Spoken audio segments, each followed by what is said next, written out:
रसूल का खत, उसका 4था बाब, 5वां बाब, याकूब 5वां बाब और उसकी 13वीं आयत से। James chapter 5 verse 13।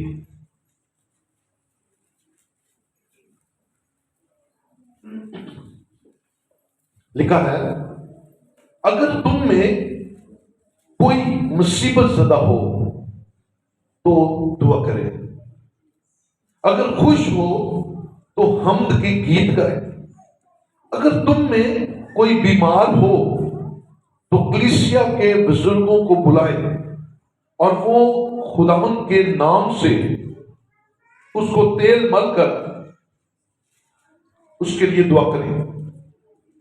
जो दुआ ईमान के साथ होगी उसके बाइस बीमार बच जाएगा और खुदावन उसे उठा खड़ा करेगा। और अगर उसने गुनाह किए हो तो उनकी भी माफी हो जाएगी। बस तुम आपस में एक दूसरे से अपने अपने गुनाहों का इकरार करो और एक दूसरे के लिए दुआ करो ताकि शिफा पाओ। खुदा के पाक कलाम का पढ़ा और सुना जाना हम सब के लिए बरकत का बायस बने। बैठिए, तशरीफ रखिए।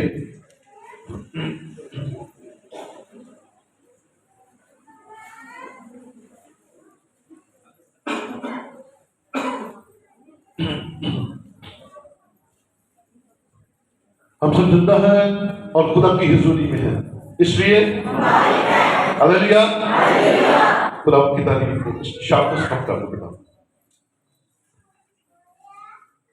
आज 27 फरवरी 2022, अभी 2022 का दूसरा महीना चल रहा है, बल्कि खत्म होने वाला है।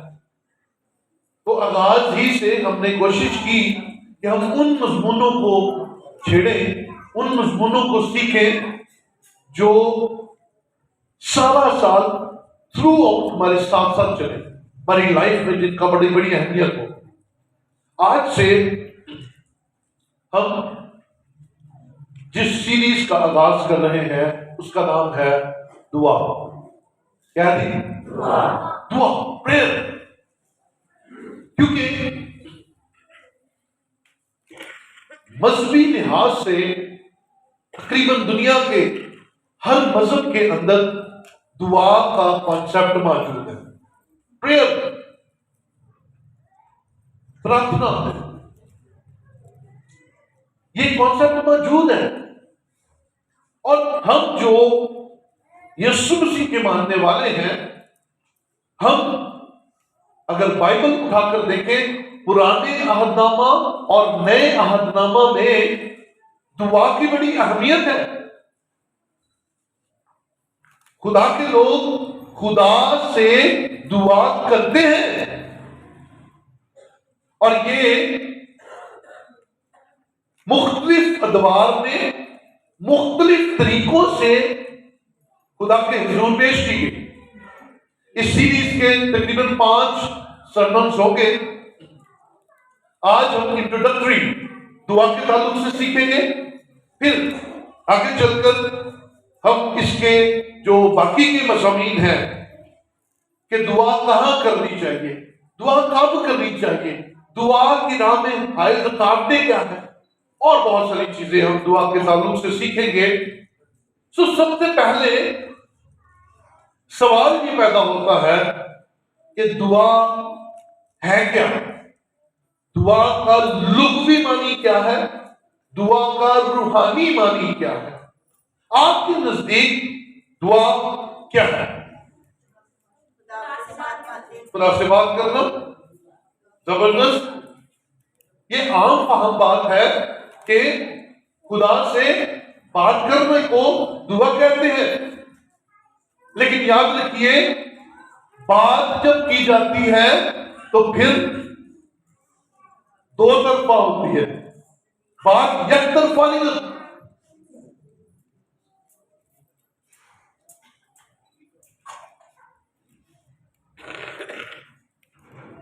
बातचीत तो दो तरफा होती है।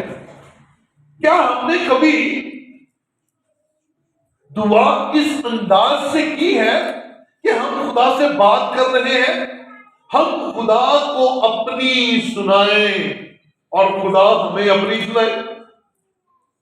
कभी हमने जो बात की उसके जवाब का इंतजार किया?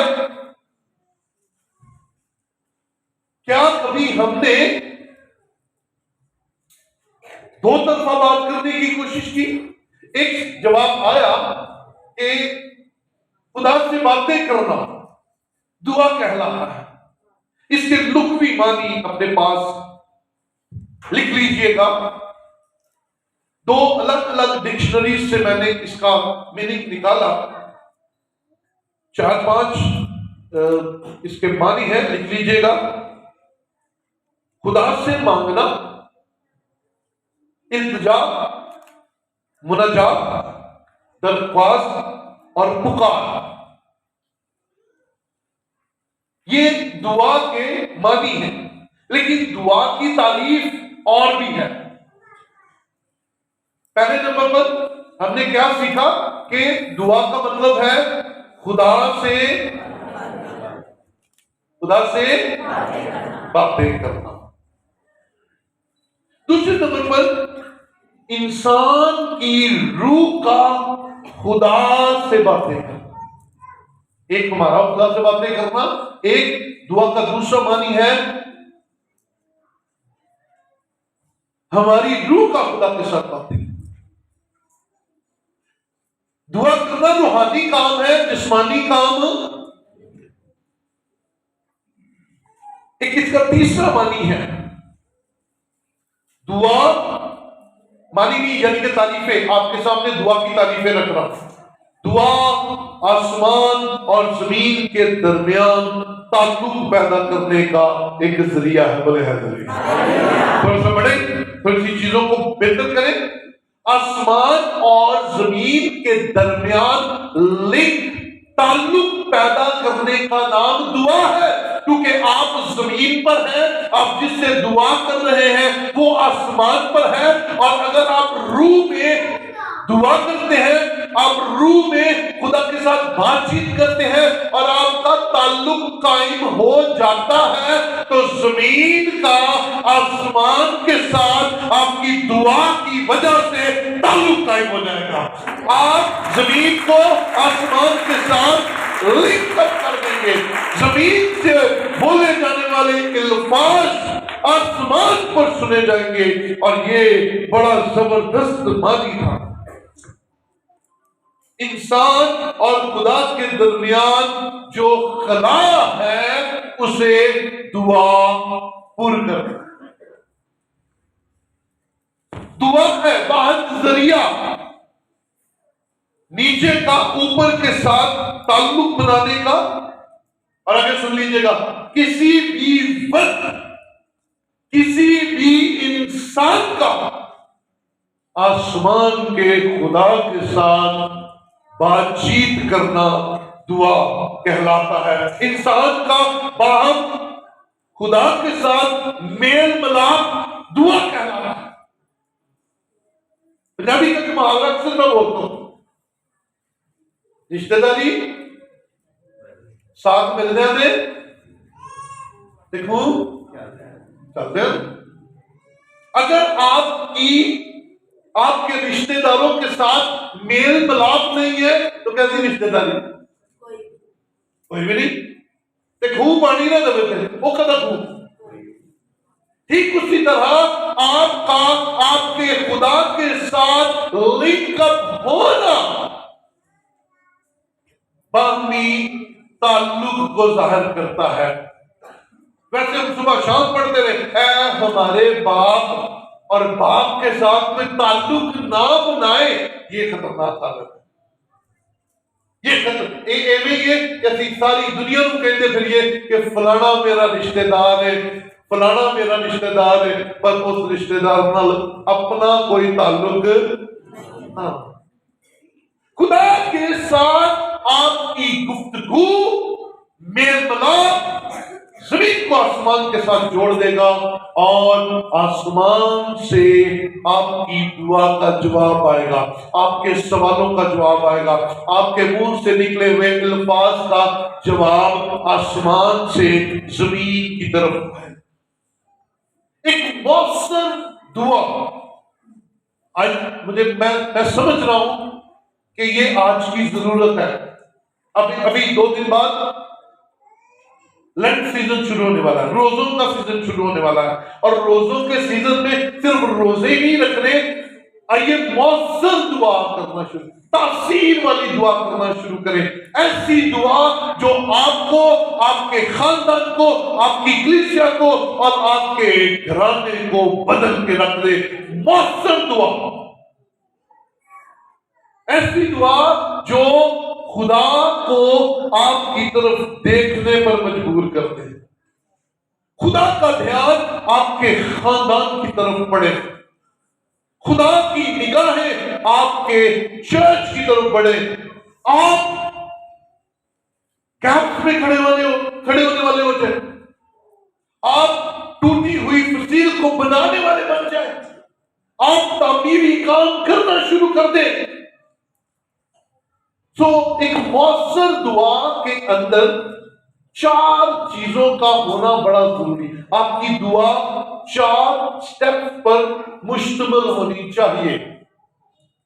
कोई भी दुआ हो, 4 उसमें स्टेप जरूर होना चाहिए। उर्दू हम पढ़ते हैं तब। खुदा की तारीफ करने वाले को क्या कहते हैं?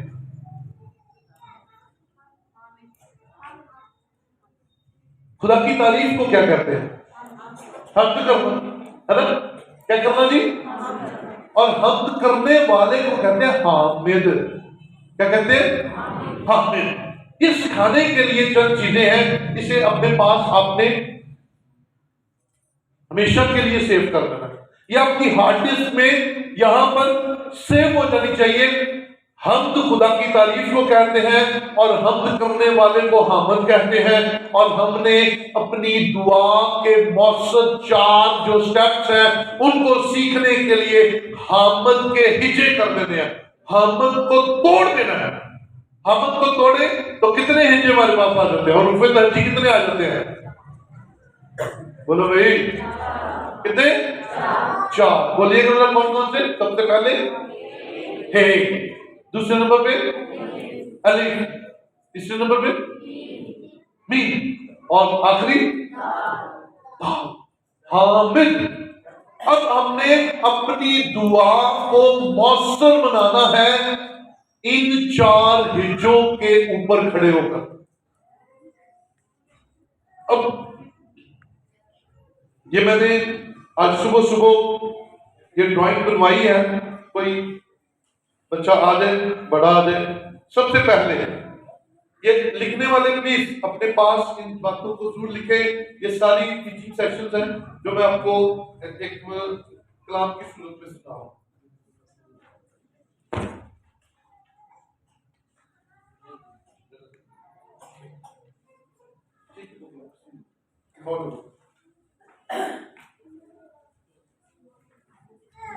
क्या नजर आ रहा है आपको?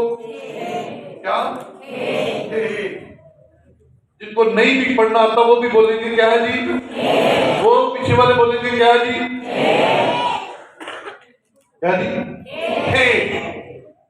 अब हम अपनी मौसर दुआ सीखने जा रहे हैं, और दुआ का पहला हिस्सा जो है वो शुरू होगा किससे? हे से। आपकी दुआ का सबसे पहला जो आगाज है उसका ताल्लुक हे से है। और लिख लीजिए, आपने अपनी दुआ में सबसे पहले हम्दो सना करनी है। क्या करनी है जी? यहां पे रख दीजिए।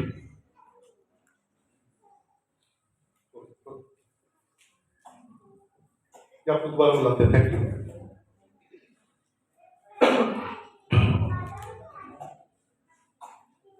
आपकी दुआ में सबसे पहले क्या होना है? हम्दो सना, खुदा की तारीफ। याद रखिए, जब भी आप किसी बड़े बंदे के पास जाए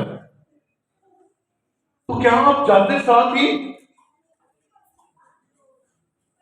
उसको कड़वी सच्ची सुनाना शुरू कर देते हैं? नहीं, क्या करते हैं? पहले तो चार शब्द आते हैं, है ना, उसके साथ अच्छी अच्छी बातें करते हैं। कई दफा ये तरीका है ना, अब किसी के भी पास जाए, आप किसी रिश्तेदार के पास जाए, पहले आप क्या करेंगे? अच्छी बातें करेंगे, वाह वंडरफुल, आज बड़े अच्छे लग रहे, आपने वो सालगिरह की कमाल कर दिया, जबरदस्त। अपने मुद्दे पे आने से पहले जरा माहौल को, और जब खुदा के पास आना है तो पहले माहौल बनाए। खुदा के पास ऐवी ठंडे तंदे ना आ जाए करो। आप दुआ करने लगे हैं, उसकी तारीफ कीजिए, उसकी हम्द कीजिए, उसकी परस्तिश कीजिए, उसके हुजूर दुआ कीजिए, तमजीद और सजदा कीजिए। मैंने पिछले 1-2 महीनों से आपने देखा, हमने कलाम से पहले खुदा को क्या किया? सजदा किया। किसी ने मुझे कहा, भाई साहब ये बहुत अच्छा है, लेकिन करते क्यों है? सुनिएगा, बड़ी मजे की बात पात्रों ने मेरे दिल में डाली। उन्होंने कहा कि अच्छा है, सजदा करना बहुत अच्छा है, लेकिन हमने कहीं और नहीं देखा, हमारे चर्च में क्यों करते हैं?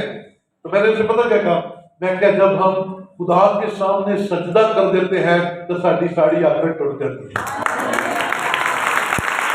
हमारे अंदर का सारा वक्त मांगे लीजिए, क्योंकि हम जिसके हाथ के शाहकार हैं, हम उसके सामने झुक जाते हैं। Hallelujah, hallelujah.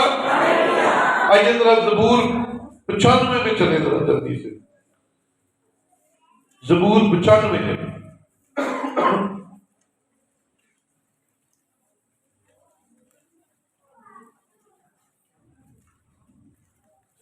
Psalm 95 उसकी 6ठी आयत में लिखा है, आओ हम झुके और सजदा करें और अपने खालिक खुदावंद के हुजूर घुटने टेके।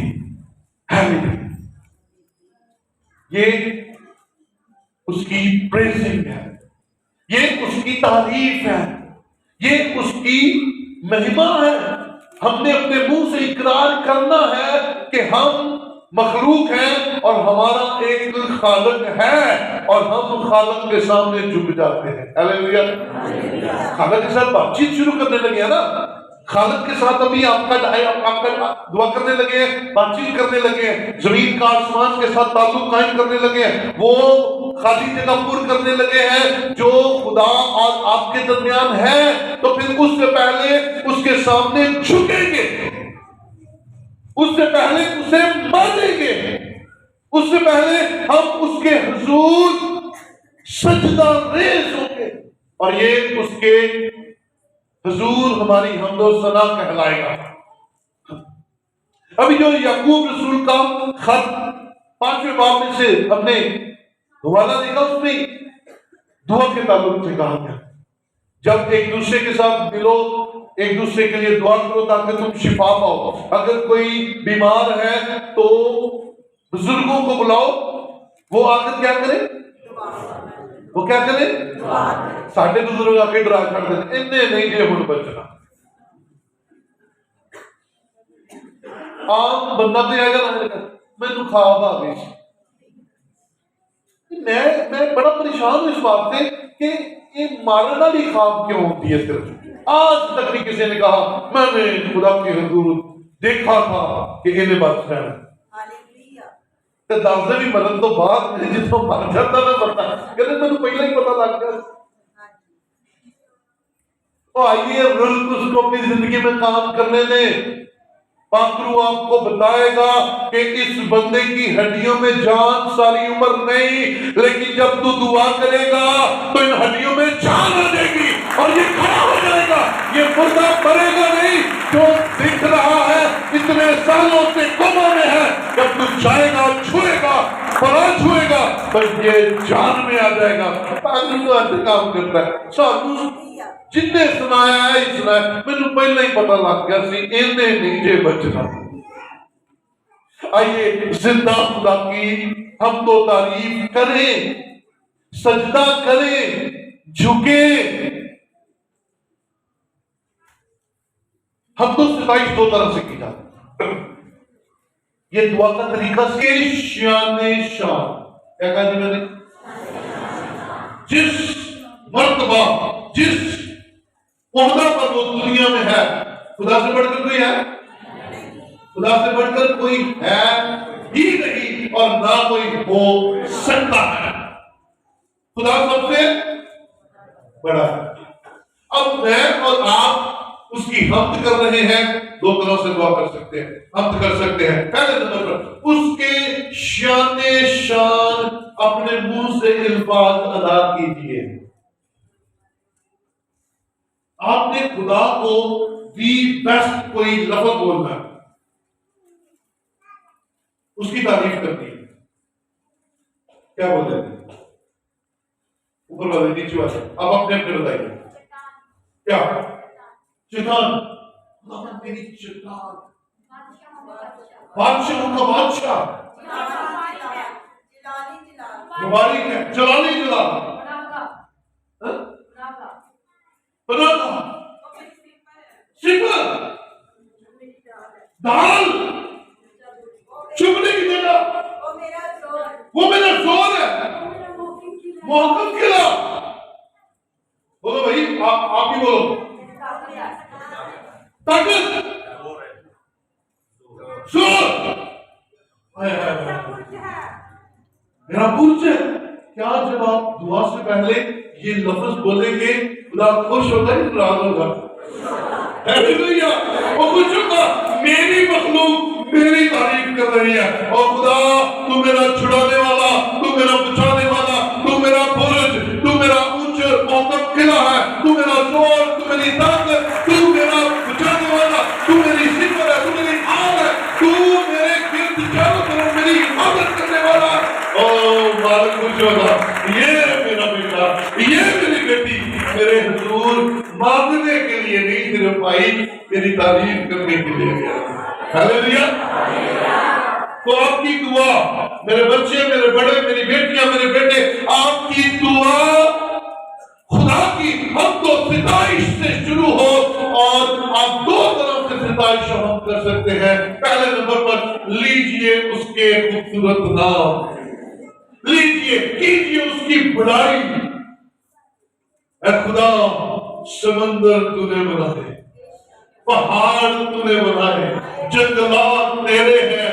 ओ फिजाओं का मालिक तू है, समंदर की मछलियों का मालिक भी तू है। ऐ खुदा, मेरा मालिक भी तू है, मेरे घर का मालिक भी तू है, मेरी कौड़ियों का मालिक भी तू है, और तू ही मेरा सब कुछ है। मैं तेरे सामने सजदा करता हूं। हालेलुया। आइए दुआ को पवित्र बनाए और खुदा के हुजूर खूबसूरत इल्फाज बोलिए, उसके शान शान। और फिर दूसरा तरीका, आपके मुंह में गीत और ज़बूर, आपके मुंह में गीत और ज़बूर हो, और वो गीत कब गाया करें? अपनी दुआ के आगाज में, जिन्हें शैतान का जिक्र भावे तो जितनी करते होते, उसका जिक्र मुझे पसंद नहीं। जब बादशाह की बात हो रही है तो वो कहां से आ गया? बादशाह की तारीफ प्योर मुझे, अखियां चुक ना हमें वाल पहाड़ा, मदद लई मैं किसी ने पुकारा, मेरी मदद तू रब आपे आवे। है ना? तारीफ है, उसकी तमजीद है, गाया करे, रब खुदावंद बादशाह है, ओ जलाल का बादशाह है। दरवाजों सर ऊंचे कर लो, जग में जोरावर खुदा आ रहा है। आपकी दुआ में आपको ताकत देने वाले ज़बूर होने चाहिए, गीत होने चाहिए। और फिर एक माहौल क्रिएट हो जाएगा, बात करने के लिए हालात सावधान हो जाएंगे, बदल जाएंगे। हालेलुया। आपकी दुआ का आगाज क्या है? हे से, और हे से क्या है? हम तो सना, और हम तो सना में दो तरफ करनी है। पहले नंबर पर उसके शान शान अपने मुंह से इल्फाज बोलिए, और और दूसरे नंबर पर गीत ज़बूर लाज़मी गाइए। इसका फायदा क्या होगा? आइए पहला सैमुएल 16वां बाब उसकी 23वीं आयत निकालें। हालेलुया। आज हम बरकत पा रहे हैं। मैं मान रखता हूं आज बहुतों ने अपनी दुआ ठीक कर ली।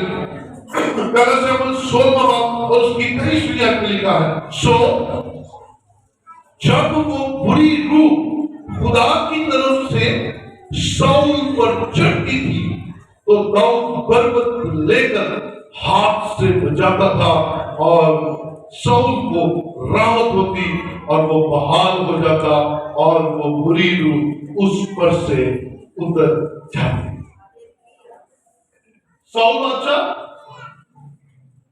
जब हसन और दाऊद के मारने पर तुल गया तो लिखा है बुरी रूह उस पर चढ़ जाती थी।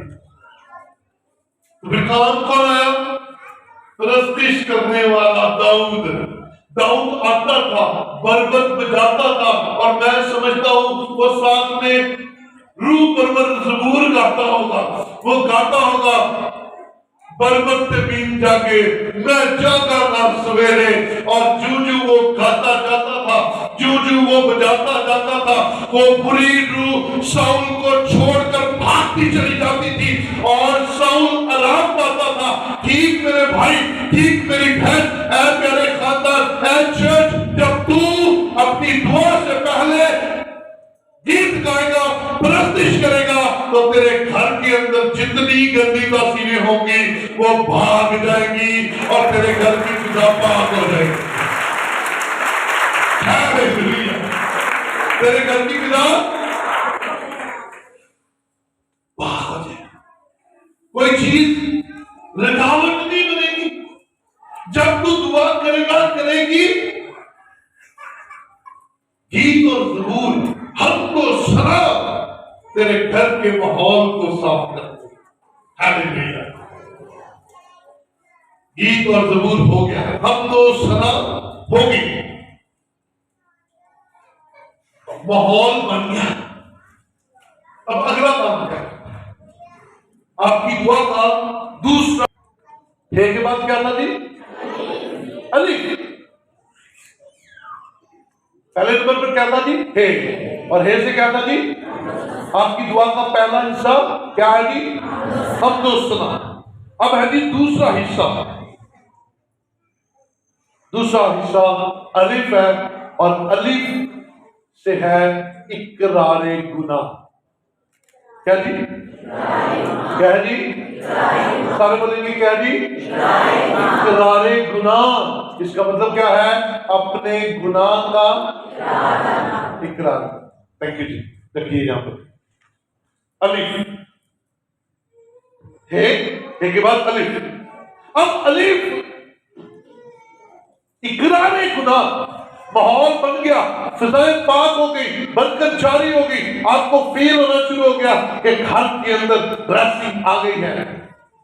लेकिन कलाम में लिखा है कि खुदा की आंख इस कदर पाक है कि बदी को फिर आप और मैं गंदे बंदे कैसे जा सकते हैं उसके थ्रू? तौबा भी आपने की हुई है, बपतिस्मा भी आपने लिया हुआ है, लेकिन सुबह से शाम तक छोटी छोटी चीजें, छोटी छोटी गलतियां, छोटे छोटे गुनाह जानते बूझते हुए और अनजाने में करते हैं। हम क्या ख्याल है, करते हैं या नहीं करते? करते हैं। फोन पे लगे होते हैं, हाँ जी आज मैं बस पहुंचा, अब मैं ਤੁਹਾਡੇ घर के कोल हाँ ते हुंदा अपने घर के कोल है ना। वो हम एक निकाह पढ़ रहे थे यहाँ, रात आती थी जो नमाज, वो 1.5-2 घंटे लेट नहीं, कहते जी असं कब्रिस्तान को घर के कहते बाजी कब्रिस्तान को, मैं क्यों जो नमाज के कब्रिस्तान के कोल लग गए। और वही बात हुई, वो 2 घंटे बाद आए, 2 घंटे पहले लेट, 2 घंटे और लेट। झूठ बोलते हैं तो झूठ क्या है? बुरा देखते हैं। बुरा देखना क्या है? बुरा बोलते हैं। बुरा बोलना क्या है? तो फिर इन गुनाहों का भी इकरार करना है। इकरार करेंगे, माफ करने वाला तो मौजूद है, तख्त तो उसका लग गया है। हम तो सना से फिजा पाक हो जाती है और खुदा का तख्त जहां भी है आप लग जाता है। अब आपकी दुआ का दूसरा हिस्सा है, आपने इकरार करना है। ज़बूर 32 और उसकी 5वीं आयत जरा देखिए मेरे साथ। ज़बूर 32 उसकी 5वीं आयत के अंदर लिखा है, मैंने तेरे हुजूर अपने गुनाह को मान लिया और अपनी बदकारी को ना छुपाया। मैंने कहा मैं खुदावंद के हुजूर अपनी खताओं का इकरार करूंगा और तूने मेरे गुनाह की बदी को माफ किया। इसीलिए हर दीनदार तुझसे ऐसे वक्त में दुआ करे जब तू मिल सकता है। मैंने खुदा के हुजूर अपने गुनाह का इकरार किया, माना, मान लिया कि नहीं। कई दफा गुनाह दुआ में ही अभी बहानेबाजियां ला रहे होते हैं। ना, उसके सामने ना लगाए, इकरार करें, मान ले। और आपकी दुआ का दूसरा हिस्सा है, पहले हमदो सना और दूसरा फिर मानिए, ऐ खुदावंद मैं अपने तमाम उन गुनाहों का इकरारी हूं जो मैंने सुबह से शाम तक किए। डेली सफाई करा लो, डेली माफी करा लो, जरूरी जमा करके तो फिर देख के तुम करना चाहते। हम क्यों मुसीबत में पड़ते हैं? वो डेली हमें मिलना चाहता है, वो रोजाना मुलाकात करना चाहता है, रोजाना हमसे बातचीत करना चाहता है। और रोजाना बात करने से पहले इकरार कर लीजिए, ऐ खुदावंद इकरारी हो, गुनाह होते हैं। और दाऊद कहते हैं मैंने तेरे हुजूर अपने गुनाह को मान लिया। और रात सोने से पहले सारे दिन के गुनाह माफ करवा के सोया करें। वो माफ करने में जब कादर है, वो तो सिर्फ ये कहता है इकरार करो, तौबा करो और दोबारा ना करना। लेकिन हम इंसान होते हुए बार बार रिपीटेडली करते हैं, हमारी आदत में शुमार हो गया है। तो फिर क्या उनको बढ़ने दें? क्या उनको लातादाद होने दें? नहीं, माफी मांगे, माफी मांगने से माफी मिल जाती है। तो आपकी दुआ का दूसरा हिस्सा क्या है जी? बोले भाई क्या है जी? आपकी दुआ का दूसरा हिस्सा इकरार। अलिफ से पहले नंबर पर हे से हमदो सना और दूसरे नंबर पर अलिफ से इकरारे गुनाह। इकरारे गुनाह, गुनाह का इकरार करना है। तीसरे नंबर पर क्या? रूफे तहज्जी हमारे पास आ क्या है जी? सारे बोलिए। मीम से है ममनून होना। क्या है जी? यानी कि शुक्रगुजार। ममनून बोले मुश्किल तो पहले मुझे पता है। मीम से ममनून यानी कि ममनून का मतलब है शुक्रगुजार होना। मीम से जरा बोलेंगे अभी तक जो हमने सीखा है, हे से, अलिफ से और मीम से ममनून होना, शुक्रगुजार। जी रखिए, थैंक यू। हमने तो तारीफ की, माहौल बन गया, खुदा पाक हो गई, खुदा उतराया, खुदा उतराया, हम झुक गए और इकरार किया मैं गुनहगार हूं, मुझे माफ कर दे। और जब तसल्ली होगी कि यस उसका हाथ बढ़ गया माफी के लिए, फिर उसकी शुक्रगुजारी करना शुरू कीजिए इन बातों पे। अभी तक हमारी दुआ में कोई मांगना है नहीं आया, पर हमारी दुआ फिर मांगने से क्यों शुरू होती है? इसका मतलब इसीलिए तो मौसर नहीं है, इसीलिए तो असरदार नहीं है, इसीलिए तो जवाब नहीं मिल रहे, क्योंकि हमें दुआ करना नहीं आती है। इस तरह से दुआ करना शुरू करेंगे आज के बाद। मकबूल शुक्रगुजारी। और शुक्रगुजारी का क्या मतलब है? हाँ जी, मैंने भी बताया पिछले। हाँ जी, एहसानमंद होना। क्या जी? ऊंची वाली बोलिए, क्या जी? एहसानमंद होना। किसके? खुदा के। एहसानमंद होना हर चीज के लिए, हर बात के लिए हमें शुक्रगुजारी करनी है। आइए जरा हवाला जल्दी से मेरे देखें, मेरे साथ देखें। फिलिपियों 4 बाब उसकी 6 आयत।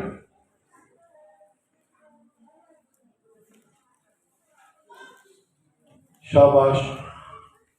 फिलिपियों 4 बाब उसकी 6 आयत में लिखा है, किसी बात की फिक्र न करो, बल्कि हर एक बात में तुम्हारी दरखास्तें दुआ और मिन्नत के वसीला से शुक्रगुजारी के साथ खुदा के सामने पेश की जाए। शुक्रगुजारी के बगैर कोई दुआ ना किया करे। कितने भी फंसे हो, कितने भी तुसी टाइट हो, शुक्रगुजारी के बगैर दुआ ना करो, क्योंकि कलाम कह रहा है तुम्हारी दरखास्तें दुआ और मिन्नत शुक्रगुजारी के साथ खुदा की हुजूरी में पेश की जाए। हम मिन्नत भी कर लेते हैं, समाजत भी कर लेते हैं, इल्तिजा भी कर लेते हैं और शुक्रगुजारी नहीं करते। आपकी दुआ के अंदर ये तीसरा स्टेप जो है वो शुक्रगुजारी है। बोलिए खुदा के हुजूर, कहिए खुदा को, इससे पहले कि आप मांगे, जो है उसके लिए शुक्रगुजारी करना शुरू। हम अक्सर का मसाइल का शिकार रहते हैं। किसी के पास घर नहीं है, किसी के पास बेटियां हैं, किसी के पास बेटे हैं, किसी के पास बेटे और बेटियां नहीं है, औलाद ही नहीं है, किसी के पास गाड़ी नहीं है, किसी के पास साइकिल नहीं है, किसी के पास मोटरसाइकिल नहीं है। जो नहीं है उनको याद ना कर मेरे भाई मेरी बहन, जो है उसे याद कर। औलाद नहीं है तो बीवी ने है, आमीन। बेटे नहीं है तो बेटियां तो है, बेटियां नहीं है तो बेटे तो है, और सबसे बढ़कर तू जिंदा तो है, सबसे बढ़कर तू जिंदा तो है। तू रोज रोटी खा के सोता है, तेरे पास गिरवी है, किराए पर है या अपना है, घर तो है, फुटपाथ पर तो नहीं सोता। तेरे पास छोटी है या बड़ी है, नौकरी तो है, छोटा है बड़ा है, कारोबार तो है। उन्हें देख, मुझे अक्सर कभी आपको अपनी तंदुरुस्ती पर शक हो ना, तो कभी मेंटल अस्पताल का चक्कर है। कबरू जवान प्यो मां दे, और उनको पता ही नहीं कि हम इंसान हैं। खाते होंगे, अपने आप को मार रहे होंगे, यहां से ही पैदल है, उनका दिमाग ही खराब है, बीमार है, और हम तंदुरुस्त है। हम जानते हैं ये लाल रंग है, ये पीला रंग है, ये काला रंग है, मैं रोटी खा रहा हूं, मैं चावल खा रहा हूं, मैं गोश्त खा रहा हूं, मैं दालें खा रहा हूं। आप जानते हैं क्या कर रहे हैं। आप सर से लेकर पांव तक तंदुरुस्त है, इससे बड़ी और क्या शुक्रगुजार। हम दुआ में जो नहीं है उन चीजों को याद करते हैं, लेकिन दुआ में याद करने वाली चीजें वो है जो आपके पास है। Hallelujah, hallelujah, hallelujah. वो है उसकी शुक्रगुजारी करनी है मेरे भाई आपने, और ये आपकी दुआ के अंदर तासीर पैदा कर रही है चीजें। हम तो सताइश, इकरार गुनाह और शुक्रगुजारी आपकी दुआ को मौसर बना रही। देखें, जब आपने हमदो सताइश शुरू की, खुदा ने देखना शुरू किया। जब आपने हमदो सताइश की, खुदा उतर आया। जब खुदा उतर आया, आप उसके कदमों में बैठकर अपने गुनाह का इकरार करते हैं, और जब इकरार कर लिया तो फिर जो है उसका शुक्रिया अदा करते। देखिए, आपकी दुआ में अपने खुदा के साथ राब्ता मजबूत होता जा रहा है। आपने शुरू किया तो आसमान पर था, अभी तीसरे स्टेप पर पहुंचे हैं तो आप उसके कदमों में बैठे हैं, आप उसे छू सकते हैं, आप उससे बात कर रहे हैं, आप उसे बता रहे हैं खुदा तूने ये भी दिया तेरा शुक्र, तूने ये भी दिया तेरा शुक्र, तूने ये भी दिया तेरा शुक्र, तूने ये भी दिया तेरा शुक्र, तूने बाइबल दी, तूने मेरी आंखें सलामत रखी, तेरे कान सलामत है, मैं मौसम के मुताबिक कपड़े पहन रहा हूँ, मेरे घर में बर्तन है, मेरे घर में फ्रिज है, मेरे घर में एंजॉयमेंट करने के लिए एलसीडी है, मेरे घर के अंदर हर एक चीज नेमत है। आज हम इन चीजों को याद करके अपने खुदा का शुक्रिया अदा करना चाहिए। आपकी दुआ का तीसरा हिस्सा शुक्रगुजारी।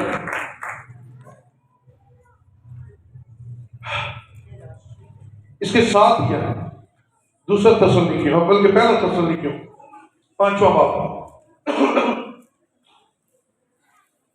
पहला तसल्लीकियों 5वां बाब और उसकी 17वीं आयत में देखें, बल्कि 16वीं से देखते हैं। लिखा है हर वक्त खुश रहो, बिला नागा दुआ करो, हर एक बात में शुक्रगुजारी करो, क्योंकि मसीह यीशु में तुम्हारी बाबत खुदा की ये खुश रहो, बिला नागा दुआ करो, और दुआ में हर बात के लिए शुक्रगुजारी करो। क्यों? क्योंकि मसीह यीशु में खुदा बाप की यही मर्जी है, बाप की यही मर्जी है कि हम यीशु के नाम से बाप का शुक्रिया अदा करें। आपकी दुआ का तीसरा हिस्सा शुक्रगुजारी है, और आखिरी वाला शुक्रगुजारी के लिए यीशु का नाम इस्तेमाल लाजमी कीजिए, क्योंकि यीशु मसीह में खुदा बाप की ये मर्जी है। इफ्तियों 5वां बाब उसके बीच में है, जल्दी से देखते हैं और फिर हम आगे चलते हैं, क्योंकि जब हम टीचिंग सेशंस देते हैं तो फिर उसमें हवाले भी आपको सिखाने समझाने के लिए जरूरी है। इफ्तियों 5वां बाब उसकी 20वीं आयत में लिखा है, और सब बातों में हमारे खुदावंद यीशु मसीह के नाम से हमेशा खुदा बाप का शुक्र करते रहो। हालेलुया। आपके सवाल का जवाब पहले मैंने दे दिया कि किन बातों के लिए शुक्रिया अदा करें, हर बात पे, किन चीजों के लिए शुक्रिया अदा करें, हर चीज के लिए जो आपके घर में है, जो आपके पास है, जो आप इस्तेमाल करते हैं, आपकी एक एक चीज आसमान के खुदा ने दी है, एक एक चीज का नाम लेकर शुक्रिया अदा करें। आपकी दुआ अब ऐसे मुकाम पर पहुंच गई है कि अब आप अपने दिल की बात, दरखास्त, मुनाजात खुदा के सामने रख सकते हैं। अब मांगने का वक्त आया है। पहले दिए हुए का शुक्रिया अदा कीजिए और अब मांगना शुरू कीजिए। तीसरा लफ्ज हामद के आखिर में क्या आता है? क्या आ गया जी? देखिएगा क्या आ गया? दाल। और दाल से है दरख्वास्त। क्या है जी? देख ले जी, सारे देख ले। क्या है जी? दरख्वास्त, दाल। जरा रिपीट करेंगे। पहले नंबर पर क्या था? हे से। दूसरे नंबर पर अलिफ, इकरार गुनाह, और तीसरे नंबर पर था मीम, ममनून होना, शुक्रगुजार होना, और आपकी दुआ का आखिरी हिस्सा दाल, दाल से दरख्वास्त। Thank you. अब वक्त आ गया है कि मालिक के साथ आप 1 to 1 हो गए हैं। मालिक के साथ आपका पूरा का पूरा जो कनेक्शन है वो बन गया है। अब दरखास्त कीजिए।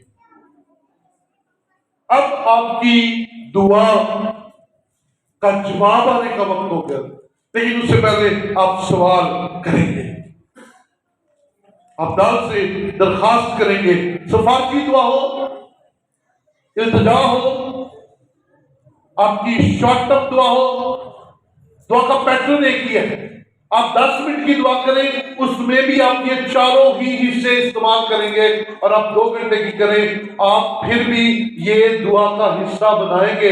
आपकी दुआ इसी पैटर्न पर होगी तो असर अंदाज होगी। बगैर नाम हम दुआ तो कर रहे हैं। आंखें बंद की, खुदा मुझे भी दे दे, ऐ भी दे दे, ऐ भी दे दे, तेरी मेहरबानी ऐ भी दे दे, ऐ भी दे दे, ते ऐ भी दे दे, ते ऐ रह गया, ऐ भी दे दे, ते ऐ भी मैनू चाहिए, ते ऐ दे दे, ते आमीन। ये दुआ की है कि चीज़ों की लिस्ट खुदा के सामने रखी है। ना कोई जान, ना कोई पहचान, ना कोई। आप अपने बाप के साथ ना करके देखे ना, अबू जी को जाओ सीधे ही जाते ना बूट भी ला दो, टी शर्ट तो पहनेगी एक था, ना सलाम ना दुआ, तो सीधा ही आके मंगना शुरू कर दिया। तो खुदा भी ऐसा ही है। खुदा कहता ना कोई मेरे नाल गलबात की थी, ना जो पहले लैके दिता जो पिछले हफ्ते ओदा तो शुक्रिया अदा किया, ना जी इन्हें गलतियां कीतियां ने वो मनिया तो लै नाल ही ऐ लै दो, ऐ लै दो। ना ना ना ना ना भाई, ये करना पड़ेगा, अपनी दुआ ठीक करनी पड़ेगी। आपकी दुआ के अंदर असर नहीं है, उसकी वजह यही है, मांगने से शुरू और मांगने में ना ना ना ना। अपनी दुआ को असरदार बनाएंगे। और जल्दी जल्दी 3 हवाले में देखते हैं, जल्दी से हमारे 12 की 5 देखेंगे।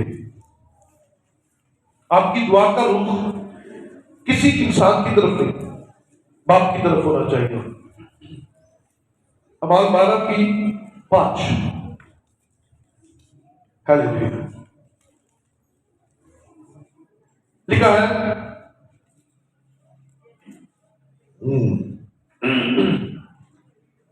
बस कैद खाना में तो पतरस की निगरानी हो रही थी, मगर कलीसिया उसके लिए बदिलो जान खुदा से दुआ कर रही। किससे दुआ कर रही थी? किससे? किससे?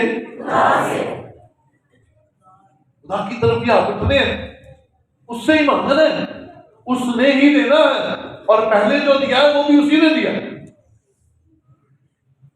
आपकी दुआ का रुख कहां होगा? आसमान की तरफ, खुदा की तरफ। दूसरे नंबर पर रुख उसकी कुदरत को काम करने दे। इफिसियों 6 बाब उसकी 18 देखते हैं। शाबाश। इफिसियों 6 बाब उसकी 18 आयत में लिखा है, और हर वक्त और हर तरह से रूह में दुआ और मिन्नत करते रहो, और इसी गर्ज से जागते रहो कि सब मुकद्दसों के वास्ते बिला नागा दुआ किया करो। आपने दुआ करनी है रूहुल कुद्स की कुदरत से। अब तो माहौल बन गया है, जहां तख्त लग जाएगा वहां रूह काम करना शुरू कर देगा, जहां हमदो सिताइश होगी वहां रोज उसके पैर लग जाएंगे। और अब आपकी दुआ रूह से डूबी हुई हो, आपकी दुआ रूह उसकी कुदरत से भरी हुई हो। और अब हम आएंगे आखिरी दुआ के दरखास्त के आखिरी हिस्सा की तरफ के दुआ यीशु ने कैसे सिखाया कि हमने करनी है। यूहन्ना की इंजील 15वां बाब उसकी 16वीं आयत देखें। यूहन्ना की इंजील 15 की 16 15 की 16 में लिखा है, अब से मैं तुम्हें नौकर न कहूंगा, क्योंकि नौकर नहीं जानता कि उसका मालिक क्या करता है, बल्कि तुम्हें मैंने दोस्त कहा है। इसलिए जो बातें मैंने अपने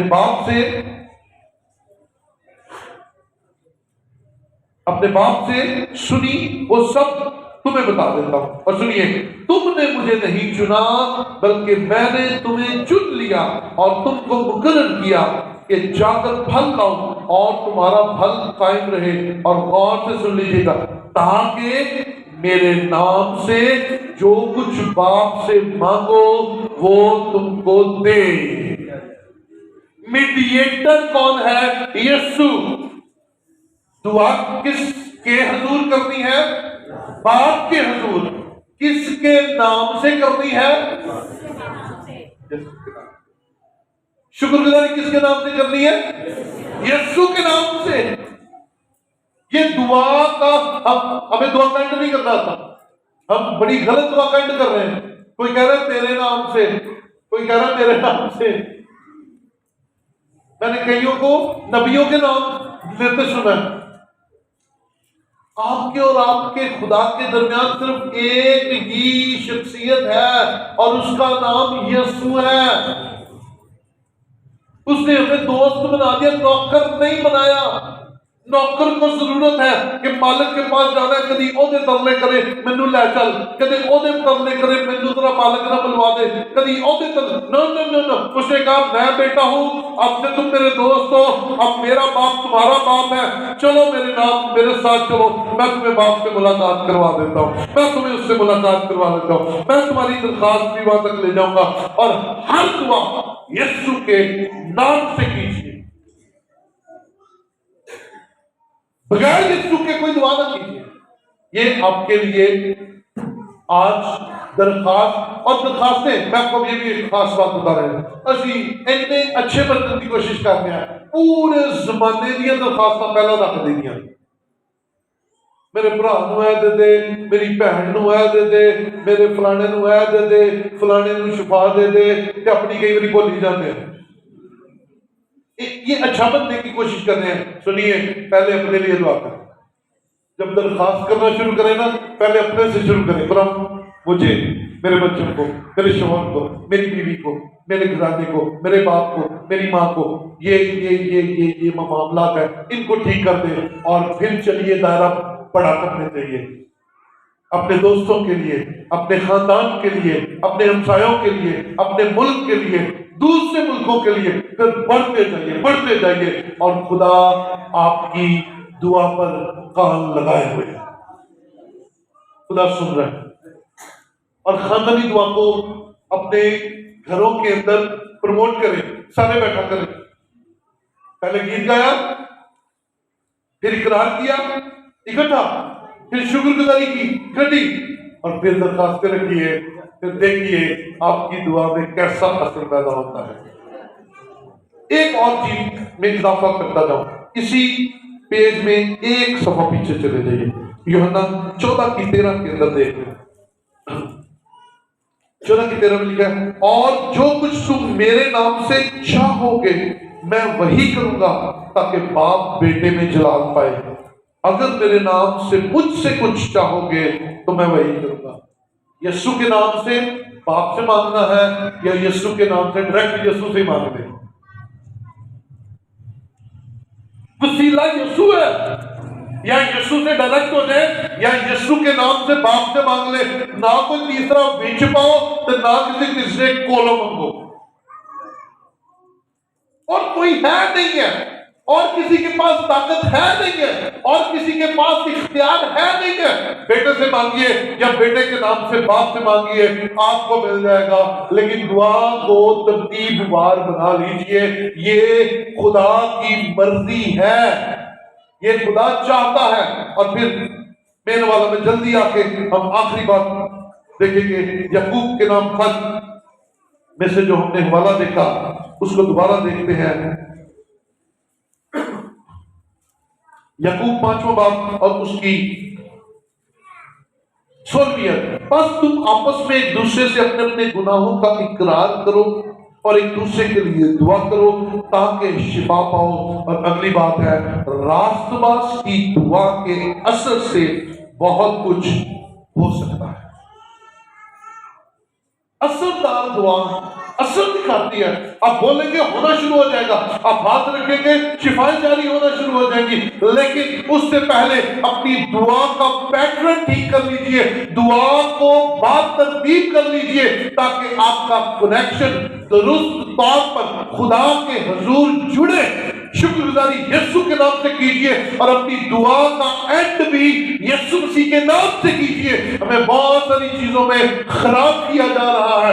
आपको बहुत सारी जगहों पर गलत लोग गलत तरीके से दुआ करते नजर आएंगे। लोग नहीं गलत, दुआ गलत करते हैं और हम उन्हीं के पीछे लग चले हैं। आगाज भी गलत, एंड भी गलत। और सुनिए, बाइबल का तरीका आज ये है, आप यहाँ पर आज 300-350 लोग बैठे हुए हैं, आपकी दुआ गलत नहीं होगी, क्योंकि खुदा ने आज आपकी फिक्र की है। आज खुदा ने आपको ये भेद दिया है कि दुआ करनी है। आइए आखिरी दफा दुआ के 4 जो स्टेप हैं उसको हम देखते हैं। हम करने वाले को क्या कहते हैं? हामिद को 4 हिस्सों में चेंज किया तो क्या आ गया? हे, अलिफ, मीम और दाल। हे से हमदो सना, आपकी दुआ का पहला हिस्सा है हमदो सना। चाहे आप उसके हुजूर उसके शान शान अल्फाज इस्तेमाल कीजिए या ज़बूर गीत गाइए, एक ही बात है। फिर हमने क्या करना है? अलिफ से इकरार गुनाह का इकरार कर मेरी बेटी, कर मेरे बेटे, मान, वो माफ करने की कुदरत रखता है। तीसरे नंबर पर मीम ममनून होना, शुक्रगुजार होना, उसकी शुक्रगुजारी कीजिए। और इसके 5वें बाप की 20वीं आयत है, यीशु मसीह के नाम से बाप का शुक्र करते रहो। और फिर दाल से दरख्वास्त कीजिए, मुनाजात कीजिए, दुआ के अंदर अपनी चीजों को मांगिए, अपने रिश्तेदारों के लिए मांगिए, अपनी औलाद के लिए मांगिए, अपने मुल्क के लिए मांगिए, दूसरे शहरों के लिए मांगिए, दूसरे मुल्कों के लिए मांगिए। खुदा आपकी दुआ को सुनेगा और रास्तबाज की दुआ के असर से बहुत कुछ होगा। असरदार दुआएं रंग लाती और असर दिखाती है। आइए खुदा के हुजूर अपनी जगहों पर खड़े हो और